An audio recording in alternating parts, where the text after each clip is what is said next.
"You're not a coder. Get out," my parents yelled.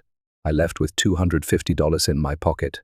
5 years later, when their tech empire faced bankruptcy, they learned who ran the $2 billion A company, saving them. Thanks for joining us today. It's great to have you here. Before we get started, let us know where you're from.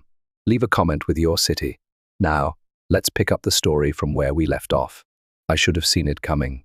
The way my family's tech empire, Sterling Innovations, would never let me be anything but their kind of coder. The clues were there all along. Dad's lectures about real programmers over sizzling steak dinners. Mum's heavy sighs whenever I mentioned AI ethics instead of app launches.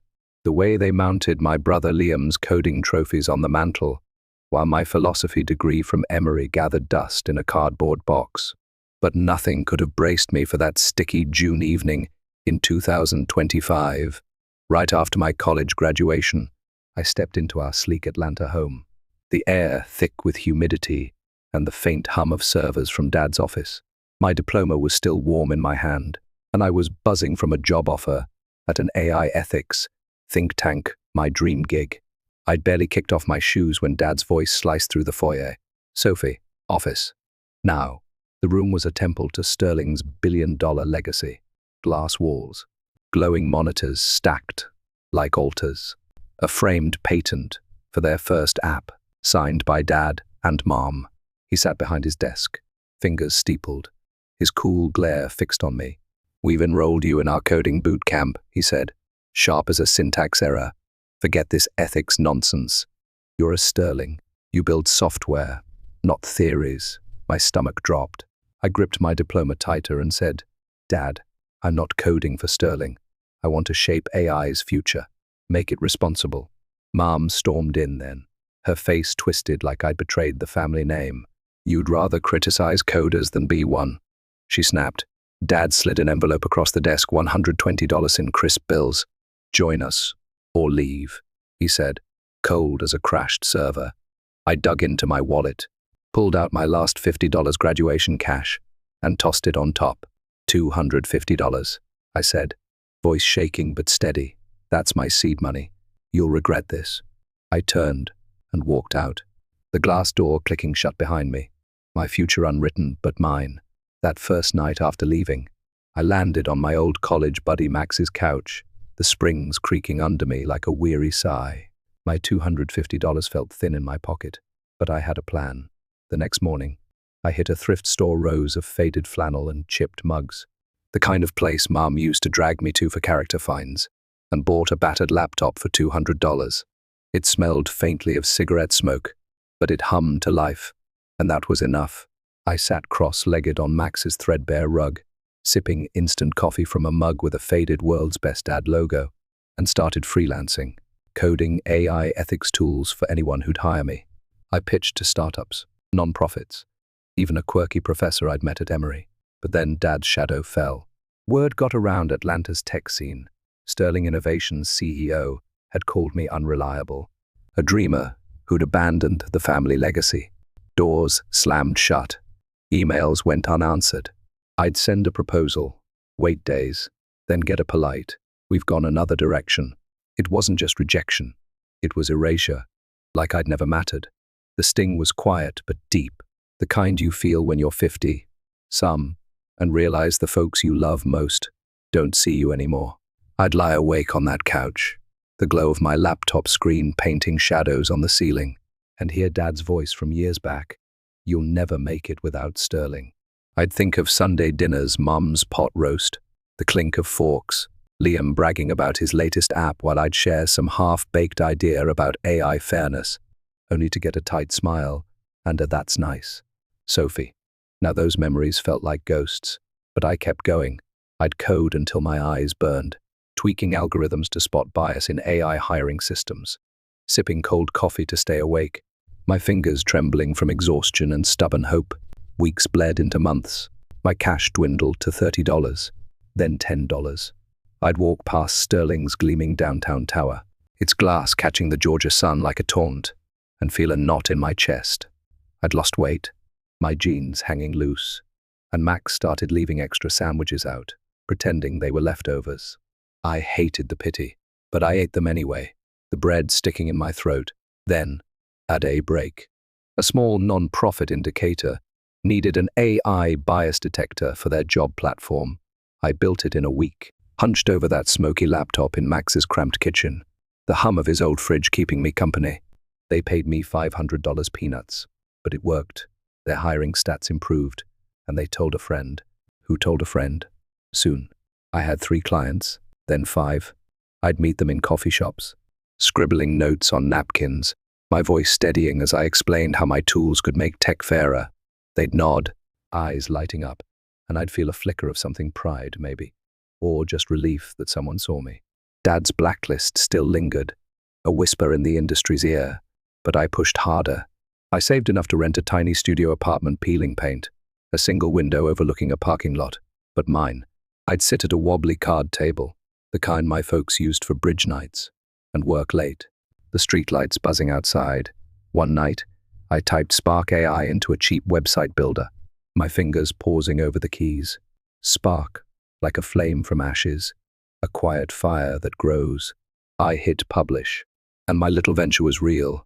I'd check industry blogs sometimes, sipping tea from a mug Mom gave me years ago, cracked now, but I couldn't toss it. Sterling was stumbling. Their latest app had crashed on launch. Reviews brutal. I didn't gloat, I just kept building. My screen glowing with lines of code. My heart heavy with what I'd lost, but light with what I might gain. By spring, Spark AI had a dozen clients. I'd walk to the corner store for milk, passing folks my age, retired teachers, mechanics, grandmas with grocery bags, and wonder if they'd ever felt this mix of ache and grit. I'd nod hello, and they'd smile back, warm and tired, like they knew life's weight too. My tools were saving companies money, making hiring fairer, and I'd get emails saying, "Sophie, you've changed us." I'd read them alone, the silence of my studio wrapping around me like an old quilt, and feel tears prick delicate, not loud, but real. I wasn't just surviving Dad's betrayal, I was growing something. Yet every night, I'd set that cracked mug on the sink, its best mom script faded, and wonder if she missed me too. I'd lost their Sunday dinners, their pride, but I hadn't lost me. Not yet.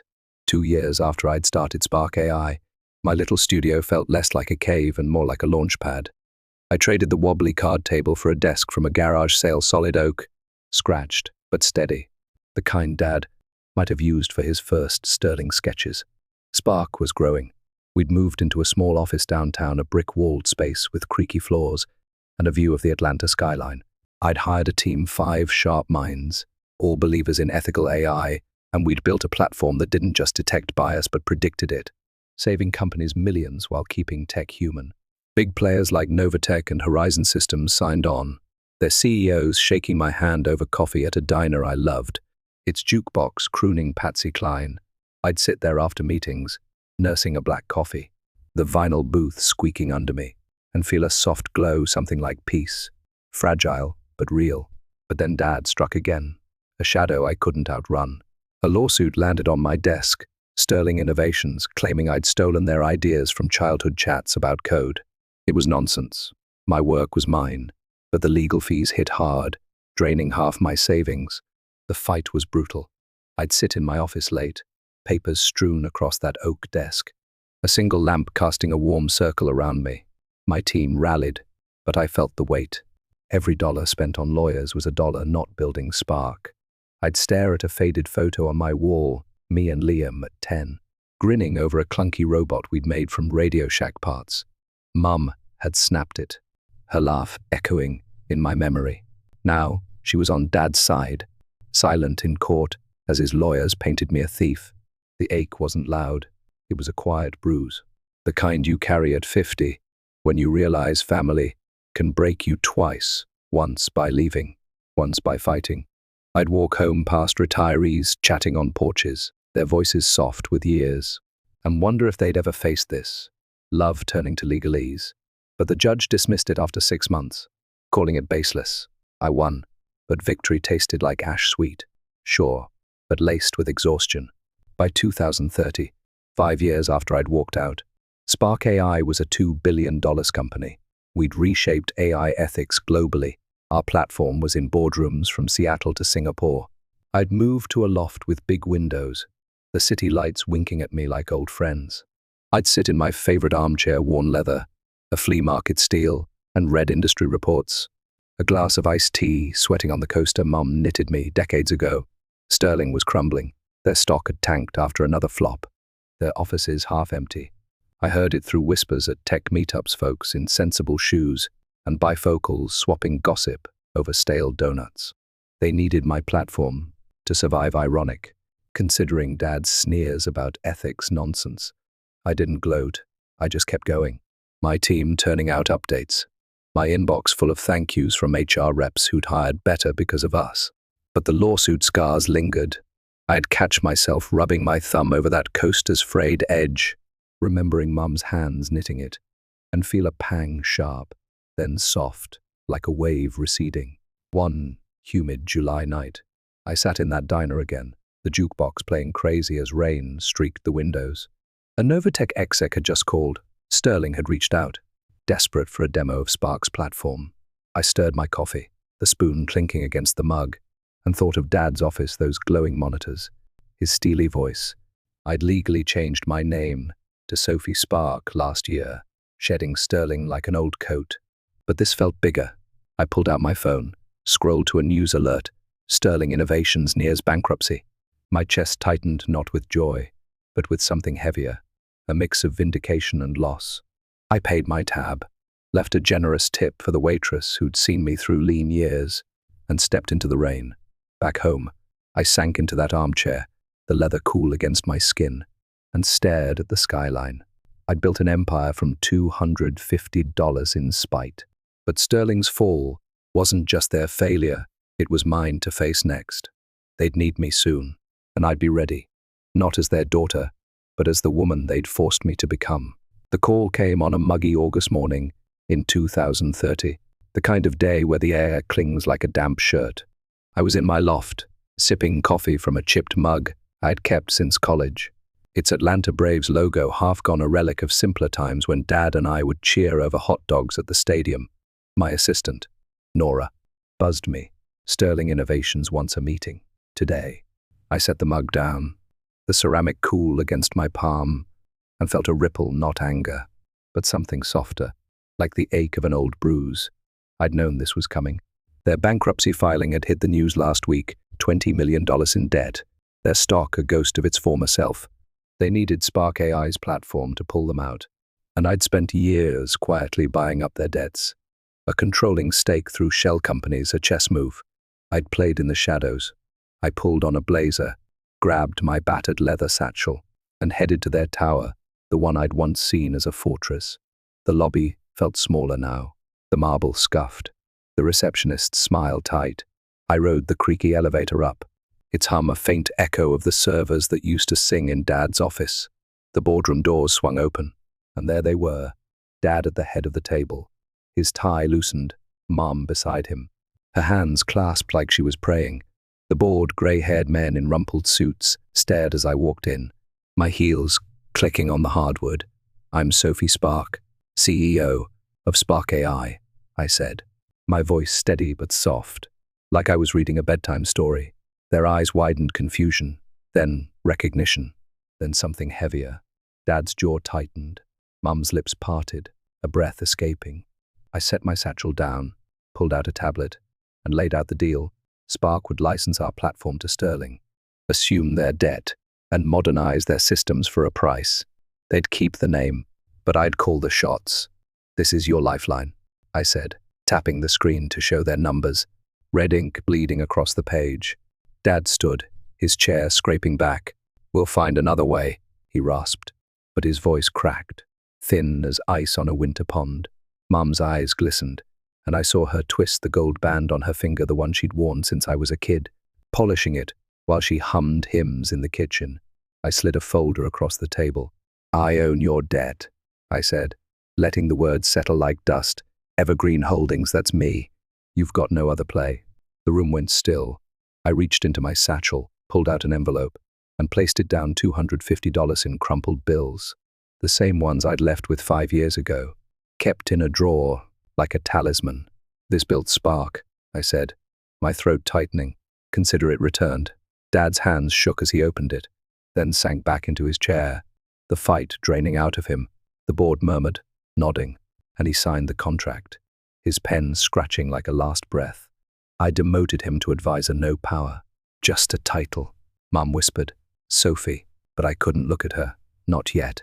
I walked out, past the desk where I'd once doodled code as a teen, its chair now sagging, a faded Sterling logo peeling off the back. The elevator ride down was silent, my reflection in the steel doors sharper than I remembered lines around my eyes, a hardness I'd earned.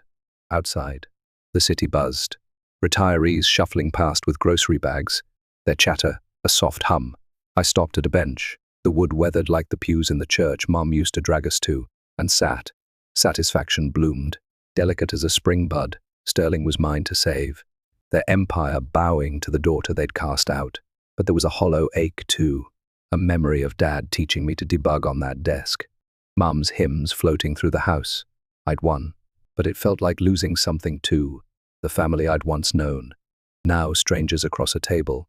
That night, I sat in my armchair, the leather creaking under me, and stared at the $250 on my coffee table next to Mom's old coaster. The city lights blinked outside, a constellation of my making. Nora texted, "They're prepping the transition." I nodded to myself, sipping tea from that chipped mug, its weight familiar in my hands. I'd built Spark from spite and scraps, turned their rejection into a revolution. But seeing Dad's defeated slump, Mum's teary gaze, it wasn't just triumph. It was a reckoning, a mirror held up to 5 years of hurt. I'd forced them to need me, but the cost was a quiet rift, wider than I'd imagined. Tomorrow, I'd step into Sterling's ruins and rebuild.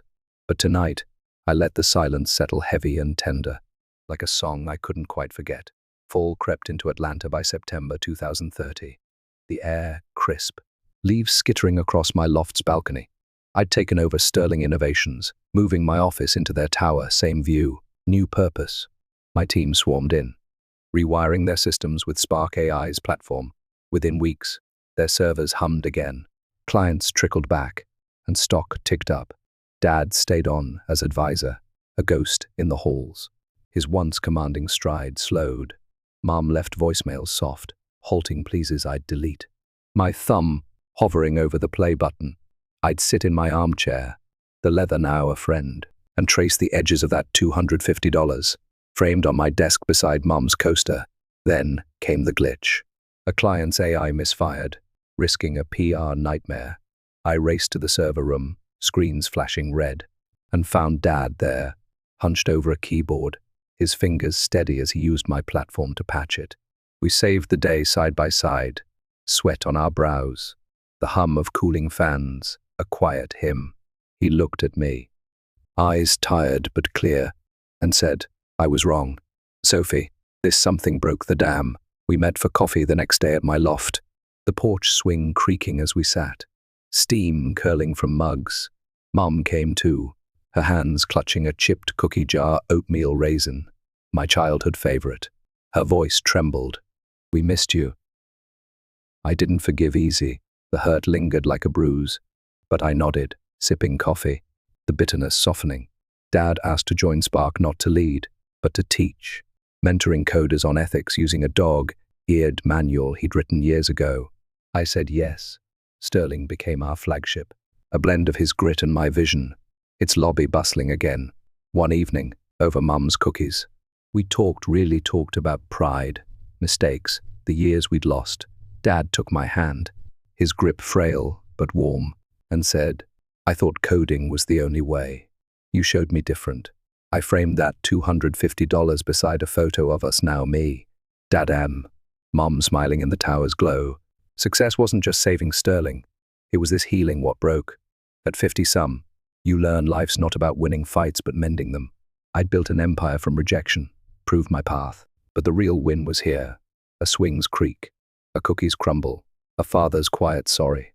It's not about erasing pain, it's about building bridges over it, finding peace in the pieces that's worth more than any code I'll ever write. Winter settled over Atlanta by December 2030, the kind of cold that seeps into your bones. even in a city that rarely sees snow. Sterling Innovations was thriving under Spark AI's wing. Its tower lights a beacon against the grey sky. I'd taken to walking its halls after hours, my footsteps echoing on the polished floors, a habit I'd picked up since Dad joined us. My office had a new addition, a wooden rocking chair salvaged from a neighbor's curb, its arms worn smooth by someone else's years. I'd sit there, cradling a mug of chamomile tea, the steam fogging my glasses, and watch the city settle into night. The $250 framed on my desk caught the lamplight a quiet reminder of where I'd started. But this wasn't about beginnings anymore. It was about what came next. Spark was a $3 billion force now, its ethical AI reshaping industries, and Sterling was our proving ground. Yet something tugged at me, a whisper I couldn't name. One frosty morning, I found Dad in the training room, his voice steady as he guided young coders through an ethics workshop. He'd aged hair thinner, shoulders stooped, but his eyes sparked when he talked about balancing code with conscience. I leaned against the doorframe, unnoticed, clutching a thermos of coffee Mum had sent over in a battered tin, the kind she'd used for picnics when I was a kid. A coder asked, "Mr. Sterling, how'd you learn this?" Dad paused, then said, "My daughter taught me, by doing what I couldn't." My chest tightened, a soft ache like the first thaw after a freeze. Later, he found me in the break room, pouring coffee into a chipped diner mug I'd kept from leaner days. "Sophie," he said, hesitant, "I've been thinking, what if we took this further, beyond Sterling?" I raised an eyebrow, and he slid a notebook across the table, pages yellowed, filled with his spidery handwriting. A plan for a foundation, teaching ethical tech to underserved schools. The idea took root. We launched it that spring, calling it Spark Roots, funding it with Sterling's profits. I'd drive out to rural Georgia, the car radio crackling with oldies, Dolly Parton, Merle Haggard, songs Mom loved.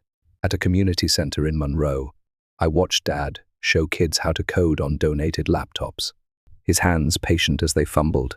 I'd sit on a folding chair, its metal cold through my jeans, and hand out pencils from a jar Mom had painted decades ago, flowers faded, but still there.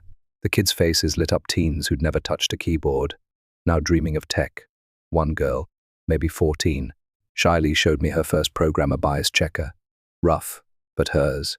I smiled, thinking of my own late nights, and felt a warmth, delicate as a candle flame, flicker inside.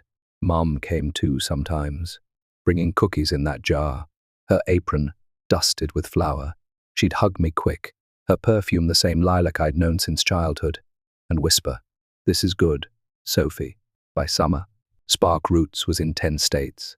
Industry mags called it Sterling's redemption, but I saw it differently. Hours I'd sit on my balcony, the rocking chair creaking, and flip through a photo album Mum dropped off me at 5. Dad at a typewriter, all of us at a lake, laughing. The hurt hadn't vanished. It sat quiet, like a scar you forget until you touch it. But we built something new.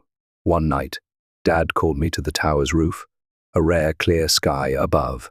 He pointed to the stars, his breath puffing white, and said, "I thought Sterling was my legacy. I was wrong. It's this." He meant the kids, the code.us. I nodded, the cold biting my fingers, and felt tears prick, not loud, just there, back home. I set that album beside the $250 frame, the thermos on my shelf. We weren't the family we'd been too much had shifted, but we were something real. At 50, you see, legacy isn't towers or titles, it's the lives you touch, the bridges you mend. I'd fought to prove myself, but the truest win was here. Quiet moments, shared purpose, a father's pride reshaped. That's what lasts, more than any empire I'd ever code. Thank you so much for watching this video all the way through. Family can be a place of love or the deepest kind of pain. If you've ever felt mistreated or taken for granted by those closest to you, feel free to share your thoughts in the comments. You never know who else might need to hear your story.